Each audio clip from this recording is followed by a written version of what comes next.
So next up then, game number 4 here in Dubai at the HSBC Sevens World Series, and it's Portugal up against Kenya.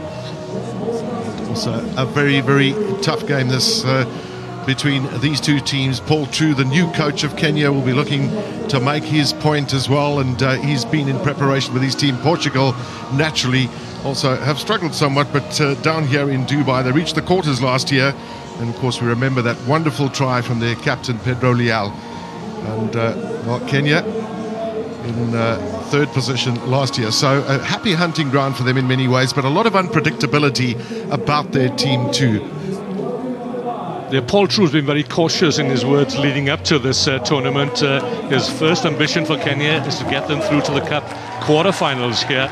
So he's obviously going to take it game by game, and he's probably trying to change the game plan of Kenya as well, and probably get them to play more in the style of South Africa, his former team, of course. Well, he's an educational psychologist by trade, so he's got his way of doing things. But one of the important things, of course, with the African team is to make sure that they're all pulling in the same direction.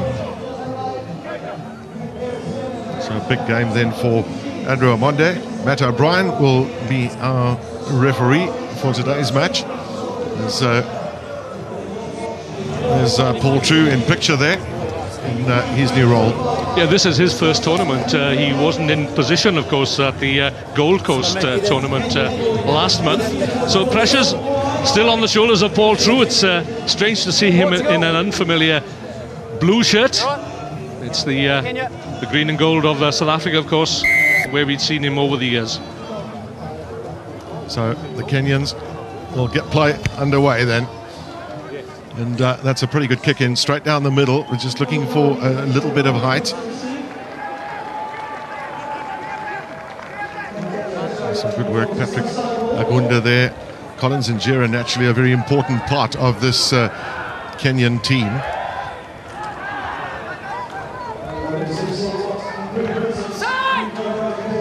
And controlling the ball, one of the important elements here for Kenya too. It's one of the things that's perhaps let them down a little bit over the years, is their inability to actually just make things count, finish off. Yeah, some good work there by Kenya. They won the kickoff, and problems for Portugal right from the start. Yeah, just a little nudge forward there by Michael Wanjala.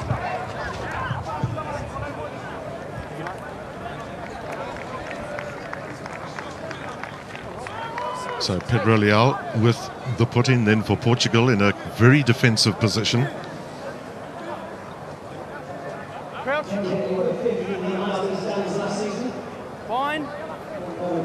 Shadowed there by Felix Iyange. First up pass, not a great one, so they're forced to go to boot, and well, it's not a bad kick that. Got them down to the 22, but Kenya have the throw-in. Yeah, good clearance kick there from Carl Murray under pressure behind his own try line. But the advantage is still with Kenya on the 22. That's young Michael Wanjala from the Strathmore University Club. 10 events for him. Yep, just the one try that he scored. And he's in his 11th tournament. Not the biggest of men, but a very mobile player. Looking for Philip Wahani. It's a pretty good ball from the line out. Now, very lateral movement there from Kenya, but maybe part of their move as well to open up space on the way back. And they've found a couple of extra players. Umahi is taking it to deck. But that's part of their difficulty. It's just what I was talking about just now. He's not controlling the possession. That's a great turnover for Portugal.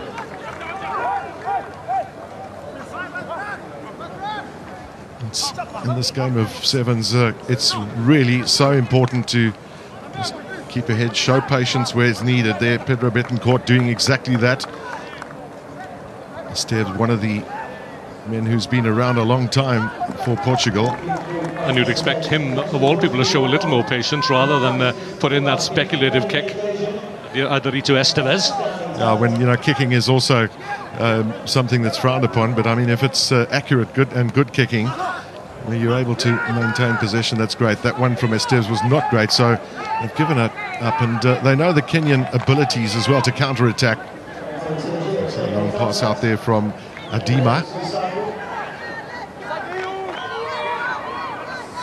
Portugal know that they've really got to compete at the breakdown points to have a say in this match. Kenya have added physicality to their game in recent seasons. They're natural ball players, gifted ball players, but they've added that physicality which is much needed in sevens. Yeah, generally they've had pretty big, quick men, but that's been one of their challenges. 100% right, but there's another one where they give up the possession that they had. Now, Pedro Leal has some options here. Thinking about a change of direction. Then it's the long pass out. And Miguel Lucas. And he gets the little pop pass. Pedro Leal right up with him. Not enough strength, really, to keep that ball in field. But good play there by the Portuguese playmaker. Yeah, he is the little general in this Portuguese side, and he's been there now for a number of years. He's also the captain of their 15s side. Pedro Leal from fullback, all-time points scorer for Portugal. Pedro Leal, everything revolves around him. Yep, 905 points, 75 tries. Well, you've got to look at Collins and Gier. I think he's at 152, 162 tries in his career. We've got some real try scorers. Kenya right on their own try line. And this is where they've really got to control the possession. We've seen they've given up 2 balls not this close to their try line. They haven't controlled the possession. We talk about physicality as well, when Griffith. It's pretty much the same with Portugal. They've had to deliver on their game too, where the breakdown points are so important. And I think just for them too, having so much experience in their side is of great help. Yeah, Portugal are a core team on the HSBC Sevens World Series circuit. They finished 14th in the rankings last season, so they had to re-qualify, and it was touch and go for them. So plenty of passes then completed by Kenya, but nothing to show in the scoreboard. Still 0-0 as we move towards half-time. Felix Kayenge has the put in. Well, we're thinking of Kenya, of course, and the great Humphrey Kayenge. He was the captain for so long, and he was the director, if you like. He was the general for Kenya, and we're missing William Baker this season. He's joined the professional ranks of Lyon in France. He was their top try scorer last season, and I was looking around for him until I noticed on a website that he joined Lyon. Some good work there from Biko Dema, the management information student. But, well, that's them all, so it's going to be the put in there to Kenya. And they really are holding on as we move into half-time. Well, that is something that, pretty soon. Scotty, Gavin, that is something Kenya do so well. They have this ability to hold up the ball carrier. We've seen it time and time again in recent seasons. Kenyans by nature are fairly tall people. They've just added a little bit of bulk to that too, and some refined coaching. I'm sure Paul too will really find this an interesting little exercise for him. But desperate to actually make his mark. Now Kenya right on their goal line. That's a forward pass. Still know who to get in the background. So a great opportunity here for Portugal from the put-in. It's a midfield scrummage. 2 options for them going left or right. Kenya finished a very commendable 5th in the rankings last season. Mike Friday, of course, the Englishman, was their coach, and they had their best ever start to any season.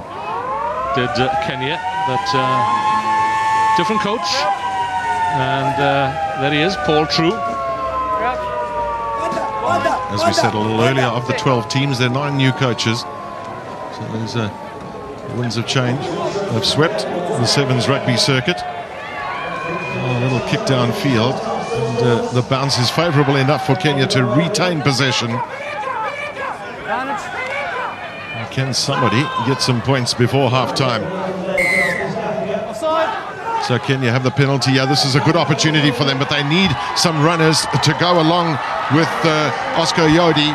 But no, he's not going to need it, and Kenya will open their account at the 2013 Dubai Sevens.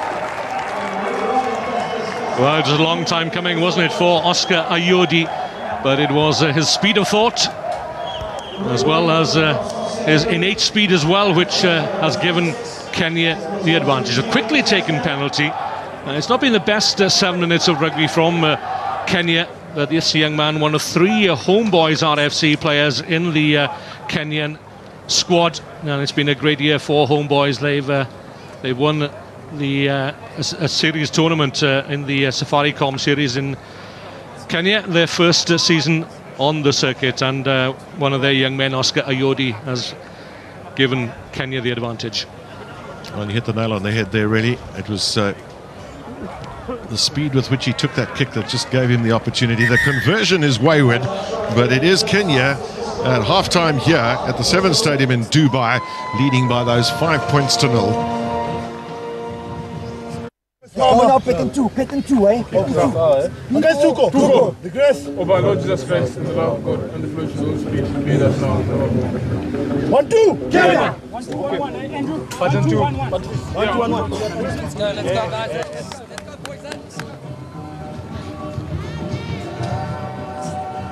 Well, that's pretty much almost like the national anthem, isn't it? As you have the build-up. Pedro Leal in picture. Portuguese talisman, Matt O'Brien, alongside him the referee, enjoying his first run of the day. We just heard the messages there. Well, I certainly understood the one from Paul True. Well, I think it was a wake-up call. I don't speak Portuguese, but it was a wake-up call for the team from their coach at half-time. Well, 30 passes completed by Portugal. Nothing to show for it as of yet. It's the one score.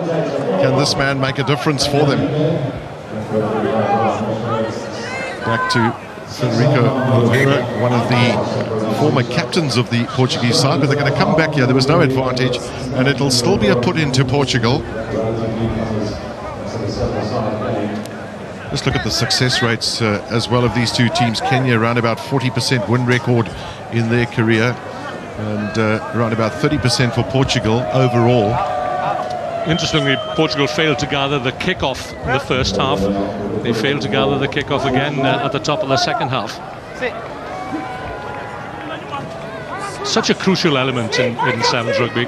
It is one, and we just heard as well from Paul True about the importance of holding on to the ball. He knows that that's sometimes something that bothers Kenya. Their handling maybe lets them down.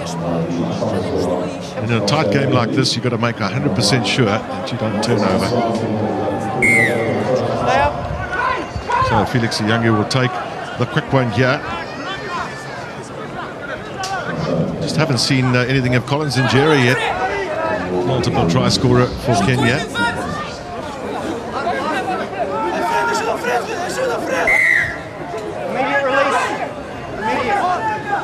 So Portugal didn't let go of the tackler, and they're going to have to come back to the same spot. It's always credible for players as well, I think, to take those quick taps, but you've got to take it from the right spot. That's why the referees are very quick to say, yeah, here's the spot here.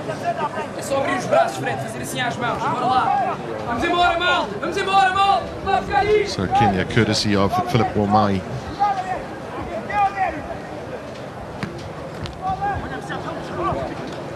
And a big fight downfield there. Andrew Omondi very much part of that mix. Kenya with an opportunity, and they look for the switch, and they found it. And yeah, they've also found some pace, but just the little ankle tap there. They needed quicker possession, Kenya, but instead they've turned it over. Well, that was a let-off for Portugal. Certainly it was that little ankle tap from this man, Pedro Leal. He just kept floating, didn't he? Wasn't held in the tackle, so up he got again, did Pedro Leal. Really want to try and bring Estevez in somewhere along the line here if they can at the moment. Here's an opportunity for him outside. Going wide there is Oliveira. And eventually, well, he's managed to keep it in. It's a pretty good play by two players to keep that ball available. Brought down there was Betancourt.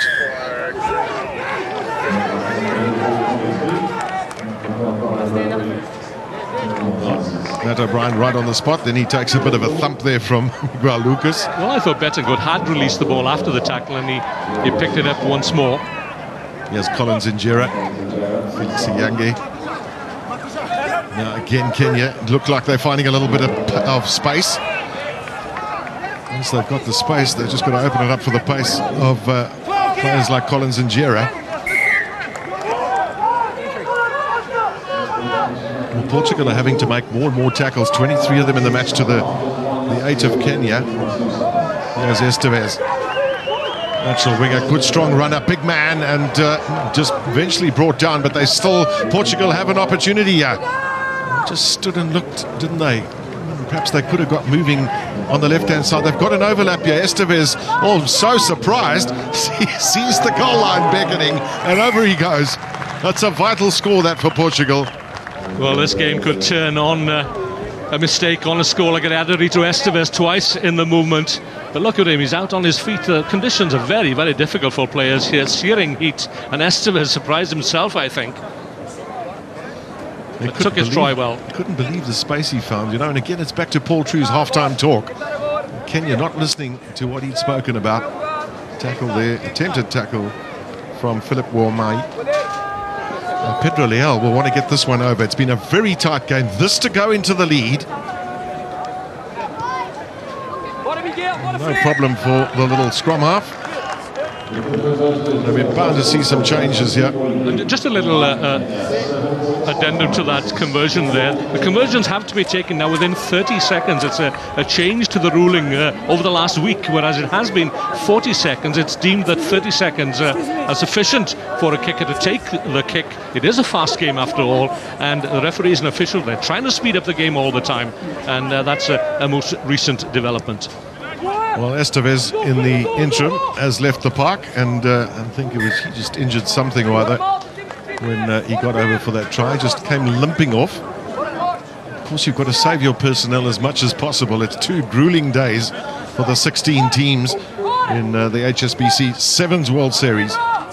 The manager there on the left, that's Diogo Mateus. He's the twin brother of David Mateus, who's on the field of play. Both of them have represented Portugal over the years, and they've graced that Portuguese shirt.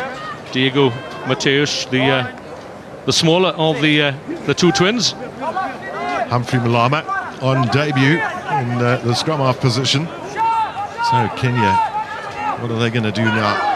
They're going to look for some magic somewhere. Can they find that magic? Well, they certainly can if this man's involved. Collins Injera, immediate reply here from Kenya. Well, you mentioned his name a few times, Gavin. If only they could get the ball to Collins Injera. And he's added another try to his impressive total. 4th on the all-time try-scoring list behind Fabian Juris, Ben Gollings and Santiago Gomez Cora. And he's he's closing in on that Fabian Juris tally of 173. He's on 163 now, is Collins Injera. But that is the quality of Collins Injera. He's got the pace, he's got the confidence. And once he got the ball in hand, it could be that try that'll make all the difference with less than half a minute remaining. Well, the conversion is wayward from Eden Aguero. But a super try that from Injera. Last year's tournament he was here too, and he had to leave a little bit early. Didn't finish the tournament because he had to go back to Kenya to write exams. There, of course, is the all-time try list that you heard from Wyn Griffith. And Kenya. Tell you what, Portugal have to claim this restart. Well, as you said, they haven't done that very effectively. There's the hooter in the background. Paul True is no doubt biting his nails as the Kenyan coach. And there's an opportunity now for Portugal. They've got to keep their structures here, Kenya, defensively. They've opened up space out wide, but they've got pace to cover them. Taken up by Oliveira. Oh, that's a knock-on. But the referee playing advantage. It's advantage that's over, and Kenya given away the penalty. So they're not out of jail yet, are Kenya. I was just going to say that they've just got out of jail, but they've managed to keep the ball alive, so there's still hope for Portugal, but they must retain possession. They're out, but they haven't got the shackles off yet. Leal, the wide pass there to Matthias. He's got men on his inside, just couldn't get the pass away a little bit earlier. This time it's a penalty to Kenya, and they will breathe a sigh of relief. It's an easy decision for them, just hoof the thing out and claim the 3 points for the victory, the courtesy of those 2 tries, but a very tight encounter here between Kenya and Portugal, with Kenya winning 10 points to 7.